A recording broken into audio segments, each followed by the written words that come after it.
घर में जब हम डोसा बनाते हैं तो मार्केट की तरह नहीं बनती है, तवे में चिपक कर रह जाती है, टूट जाती हैं, तवे पे अच्छे से बैटर फैलते नहीं हैं, क्रिस्पी नहीं बनती है।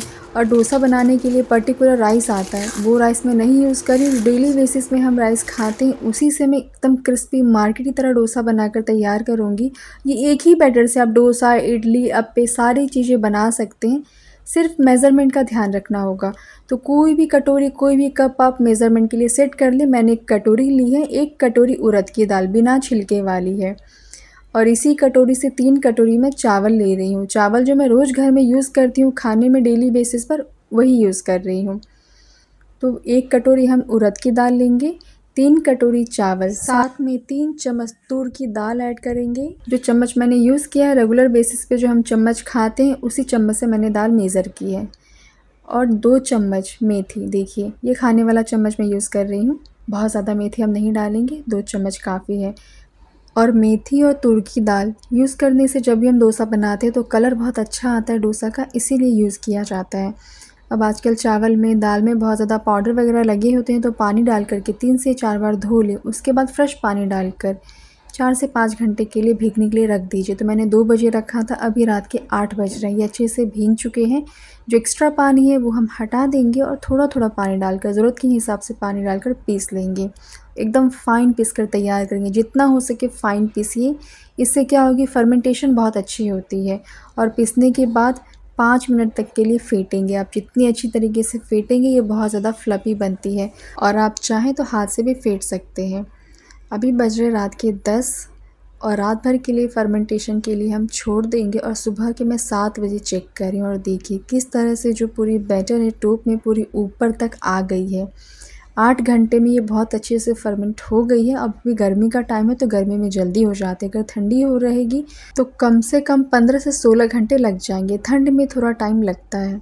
और कोई इनो नहीं, कोई सोडा नहीं, कुछ नहीं। और फर्मेंटेशन देखिए कितनी अच्छी हुई है, बैटर बहुत हल्का है। आप एक ही बैटर से इडली, डोसा, अप्पे, सेट डोसा, उत्तपा सारी चीज़ें बना सकते हैं, और फ्रिज में 4 से 5 दिन तक स्टोर करके रख सकते हैं, बिल्कुल भी ख़राब नहीं होती। और जब भी आपको बनाना हो तभी आप नमक ऐड करें। अगर हम नमक डाल देते हैं तो जिसकी फर्मेंटेशन है वो डाउन हो जाती है। तो जब भी बनाना हो, जितना बैटर यूज़ करना उतना आप निकालें, टेस्ट के अकॉर्डिंग नमक मिक्स करें, और जो भी चीज़ें आपको बनानी हो आप बना सकते हैं। और मैं डोसा बनाने वाली हूँ, तो जितना बैटर मुझे यूज़ होगा मैंने एक बाउल में निकाल लिया है, और जो एक्स्ट्रा बचा है उसे मैं फ्रिज में स्टोर करके रख दूँगी। और वेदू का भी स्कूल जाने का टाइम है, उसके स्कूल जाने से पहले ही मैं शूट कर रही हूँ, तो यहाँ पर वो भी लगी हुई है मेरे साथ। तो उसे बहुत मज़ा आ रहा है बार बार जब मैं ये सब डोसा बैटर वगैरह फेंट रही हूँ। और डोसा बनाने में 2 तरह के बैटर का यूज़ किया जाता है, एक तो बहुत गाढ़ा होता है और दूसरा पतला होता है, रनिंग कंसिस्टेंसी का। तो हम पतला वाला ही यूज़ करेंगे, रनिंग कंसिस्टेंसी का। इससे जो रिज़ल्ट है डोसा बनाने में वो बहुत अच्छा आता है। अगर आपको लगे कि बहुत ज़्यादा गाढ़ा है तो आप थोड़ा सा पानी मिक्स कर सकते हैं। मुझे पानी वगैरह नहीं मिलाना पड़ा, क्योंकि जो बैटर की कंसिस्टेंसी है वो एकदम परफेक्ट है। और आगे जैसे जैसे मैं डोसा बनाती जाऊंगी, जो भी डाउट्स होंगे वो क्लियर करते जाऊंगी। उससे पहले एक मसाला हम बना लेते हैं जो डोसा में यूज़ होता है। कढ़ाई में 2 चम्मच तेल डालेंगे, साथ में 1 चम्मच उड़द की दाल, 1 चम्मच चने की दाल, 1 चम्मच सरसों, 10 से 12 करी पत्ता, 1 चुटकी हींग, 1 सूखी लाल मिर्ची। क्रैकल हो जाए तो फिर मैंने 1 फुल हैंड मूंगफली ली है। मूंगफली को थोड़ा सा भूनेंगे कच्चापन कम होने तक। अगर मूंगफली कच्ची रह जाती तो टेस्ट नहीं आते, दांतों में चिपकते हैं, तो खाने में अच्छे नहीं लगते। और मैंने ऑनियन का यूज़ नहीं किया है। अगर आप ऑनियन ऐड करना चाहते तो इतने मसाले में 2 मीडियम साइज़ की ऑनियन बारीक काट करके थोड़ा सा रोस्ट कर लें पहले, उसके बाद आलू ऐड करें। अब मैंने 4 बॉयल आलू रफली तोड़ करके हाथों से डाली है, साथ में थोड़ी सी हल्दी, टेस्ट के अकॉर्डिंग नमक, थोड़ी 2 हरी मिर्ची, आधा चम्मच सांभर पाउडर, इससे टेस्ट बहुत अच्छा आता है, और 1 फुल एंड धनिया पत्ती, और आधे कप से थोड़ा सा कम पानी ऐड करेंगे और 5 मिनट तक भूनेंगे। बाहर जो आप डोसा का मसाला खाते होंगे तो देखते होंगे कि मोटे मोटे चंक्स होते हैं, और जो मसाले होते हैं एकदम सॉफ्ट होते हैं, वो पानी डालने से होता है। और आपको मोटे मोटे चंक्स नहीं पसंद है तो कम्प्लीटली मैश कर सकते हैं। 5 मिनट हो गया भूनकर, तो फ्लेम ऑफ़ कर देंगे। उसके बाद 4 से 5 बूंद नींबू का रस ऐड करेंगे। नींबू का रस फ्लेम ऑफ़ करने के बाद ही ऐड करें, इससे खट्टापन आता है, टेस्ट बहुत अच्छा लगता है।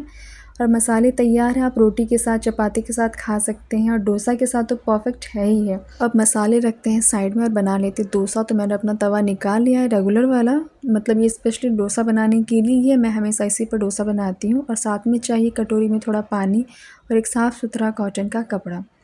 अगर आपके पास लोहे का तवा हो तो आप उस पर भी बना सकते हैं, रिज़ल्ट बहुत अच्छा आता है। तवा गर्म हो जाए तो 2-3 बूंद तेल डालेंगे, थोड़ा सा पानी स्प्रिंकल करेंगे, कॉटन से रफली पोंछेंगे, उसके बाद फैलाएंगे और फैलाते वक्त ऐसे देखिए कैसे चिपक गई, फट गई। उस पर फिर क्या करते हैं, बैटर डालकर हम कवर करते हैं और ऐसा सबके साथ होता है।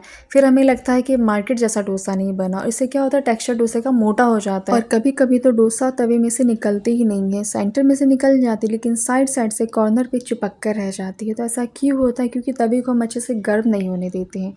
तवे को इस तरीके से घुमा घुमा कर चारों तरफ से अच्छी तरीके से गर्म होने दें। तवा अगर एकदम ठंडी रहेगी, बैटर डालेंगे तो चिपक जाएगी, और एकदम गर्म रहेगी तब भी अगर आप बैटर डालेंगे तो चिपक जाती है। तो तवा भी गर्म हो गई है ना, तो अब हम थोड़ा सा तेल डालेंगे, 2-3 बूंद, साथ में थोड़ा सा पानी स्प्रिंकल करेंगे, रफली कॉटन से पोंछेंगे, इससे टेम्परेचर एडजस्ट हो जाती है।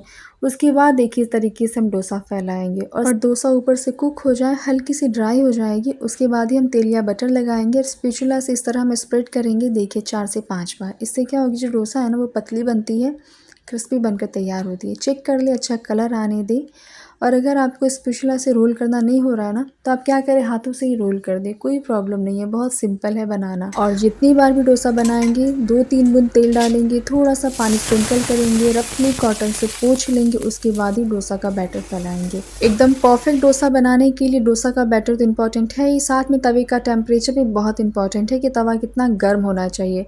अगर तवा एकदम ठंडा रहेगा तो जैसे ही बैटर डालेंगे वो चिपक कर रह जाती है, निकलती नहीं है। तवा एकदम एक्स्ट्रा गर्म रहेगी तब भी अगर आप उस पर डोसा जैसे ही फैलाएंगे, डोसा जल जाती है। और आपने देखा सेम तवे पर 2 तरह से डोसा बनकर तैयार हुई, एक डोसा जो टूट फूट गई और एक डोसा जो एकदम परफेक्ट बनकर तैयार हुई है। बिल्कुल जैसे हम मार्केट में डोसा खाते हैं, ठेले वाले पे जैसे डोसा खाते हैं, एकदम क्रिस्पी वैसी डोसा बनी है। एक आवाज़ सुनाती हूँ मैं आपको।